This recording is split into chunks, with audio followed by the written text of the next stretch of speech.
Shalom, perkenalkan nama saya Antoni Karalau. Saya mahasiswa dari Universitas Patimura, Fakultas Keguruan dan Ilmu Pendidikan. Program studi Pendidikan Guru Sekolah Dasar.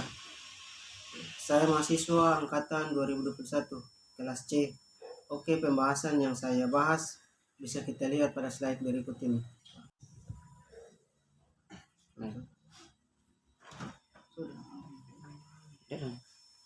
Perspektif Kristiani mengenai hakikat dan tanggung jawab manusia. Manusia merupakan satu-satunya makhluk ciptaan Tuhan yang berakal budi. Manusia mencipta dan membangun, senantiasa menggunakan yang tersedia di alam, yang merupakan ciptaan Allah. Alkitab berbicara tentang ciptaan yang baru dan bumi yang baru. Wahyu 29. Manusia diciptakan Allah dan bukan hasil evolusi. 1. Allah menciptakan manusia, manusia menciptakan oleh Allah, diciptakan bukan hasil evolusi. Memiliki keterbatasan, manusia mendapatkan roh dari Allah. Allah berkuasa atas manusia, manusia bertanggung jawab kepada Allah. Yayasan Lembaga Sabda. Yang berikut, hakikat manusia menurut kesaksian Alkitab. Manusia sebagai makhluk individu adalah hakikat manusia sebagai makhluk yang mempunyai keinginan, kebutuhan, dan perasaan yang berbeda dengan manusia lain. Pandangan iman Kristen mengenai hakikat manusia berpijak kepada Alkitab, khususnya dalam Kejadian 1 ayat 26 sampai 27. Dalam kitab Kejadian ada beberapa prinsip mengenai hakikat manusia, yaitu 1. Manusia adalah hasil ciptaan Allah. Kejadian 1 ayat 26 sampai 27. Yang kedua, Allah menciptakan manusia tidak seperti Allah menciptakan ciptaannya yang lain. Dan kurung 3. Manusia diciptakan melalui sebuah musyawarah dalam diri Allah. Kejadian 1 ayat 26 sampai 27.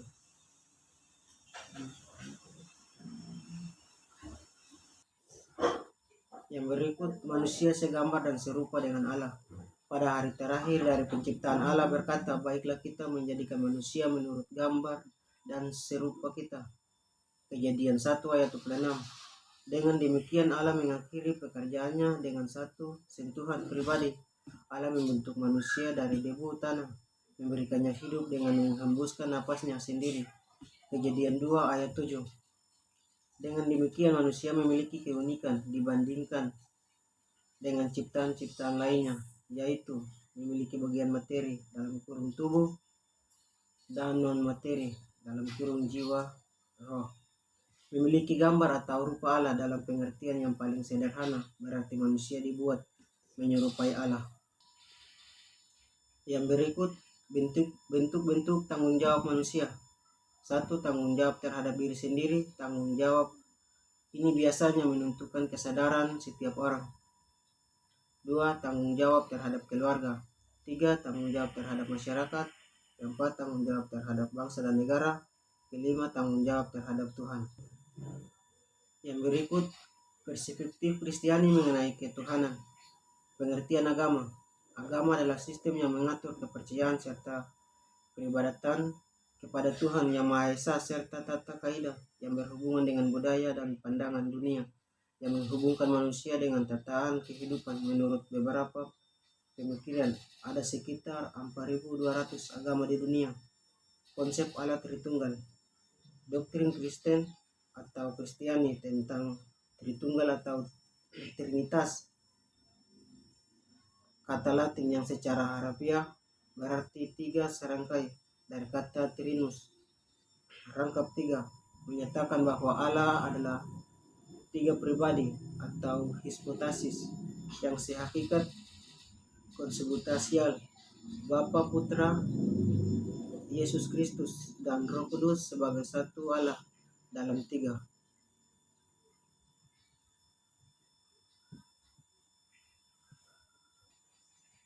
Yang berikut, perspektif Kristiani mengenai moral. Pengertian moral. Moral adalah baik buruk yang diterima umum mengenai perbuatan, sikap, kewajiban, dan sebagainya. Moral merupakan standar perilaku yang memungkinkan setiap orang untuk dapat hidup secara kooperatif dalam suatu kelompok, moral dapat mengacu pada sanksi-sanksi masyarakat terkait perilaku yang benar dan dapat diterima. Pembahasan berikut hubungan iman Kristen dengan ilmu pengetahuan, teknologi, dan seni. Pengertian iman Kristen.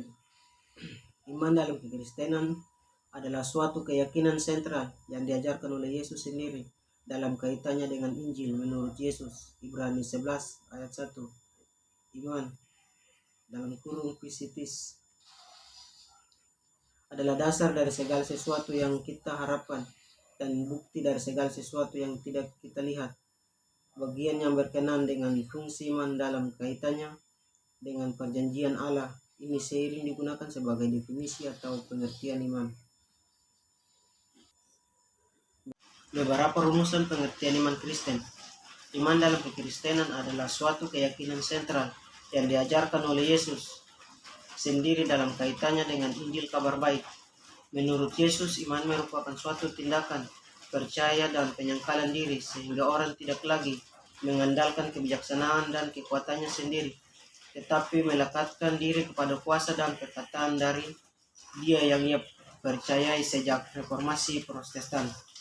Pengertian dari istilah ini telah menjadikan suatu objek dari ketidaksepakatan teologis utama dalam kekristenan Barat.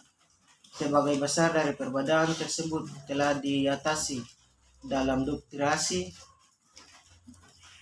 bersama tentang doktrin pembenaran 1999. Pandangan iman Kristen terhadap iptek. Sebagai orang Kristen, sudah tentu bahwa Allah juga menghendaki adanya rasa penerimaan terhadap segala kemajuan iptek. Alkitab juga melarang akan adanya kemajuan iptek yang tidak menolak tentang keberadaan Allah. Jadi dalam konteks ini kita sebagai orang Kristen tetap menerima segala kemajuan iptek yang ada dengan dasar iman Kristen, yaitu takut akan Tuhan. Maksudnya dengan menghormati Tuhan dan taat kepada Tuhan. Manusia memang diciptakan Tuhan dengan kemampuan untuk mengembangkan teknologi.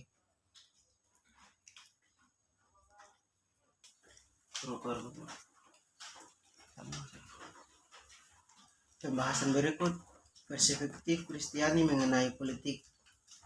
Pengertian politik. Politik adalah seni dan ilmu untuk meraih kekuasaan secara konstitusional maupun non-konstitusional. Di samping itu, politik juga dapat ditilik dari sudut pandang berbeda, yaitu antara lain, politik merupakan kegiatan yang diarahkan untuk mendapatkan dan mempertahankan kekuasaan di masyarakat. Tujuan perjuangan politik di Indonesia. Secara khusus, tujuan dari partai politik adalah meningkatkan partisipasi politik anggota dan masyarakat dalam rangka penyelenggaraan kegiatan politik dan pemerintahan, memperjuangkan cita-cita partai politik dalam kehidupan masyarakat berbangsa dan bernegara. Nilai-nilai yang perlu diacu oleh umat Kristen dalam melaksanakan tanggung jawab di bidang politik. Allah menciptakan manusia pertama dan menempatkannya di Taman Eden. Lalu Allah memberikan tanggung jawab penuh untuk menataatinya sebagai rumah keadilan. Mereka bahkan Allah marah dan menegur ketika manusia itu tidak menggunakan tanggung jawab dengan baik. Demikian halnya orang Kristen memiliki tanggung jawab dan partisipasi tengah-tengah sebuah negara, sebab negara adalah pemberian Allah kepada setiap orang yang ada di dalamnya.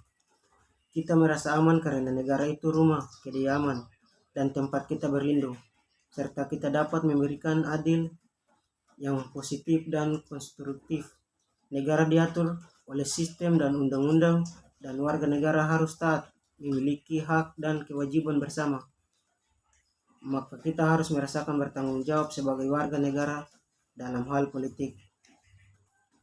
Bentuk tanggung jawab umat Kristen di bidang politik di Indonesia. Gereja mempunyai tanggung jawab politik dalam arti turut serta aktif di dalam mengupayakan kehidupan berbangsa dan bernegara, bermasyarakat berdasarkan Pancasila dan Undang-Undang 1945. Dengan demikian orang Kristen harus ikut dalam politik. Ya, mungkin itu pembahasan dari materi saya. Kurang dan lebihnya mohon maaf.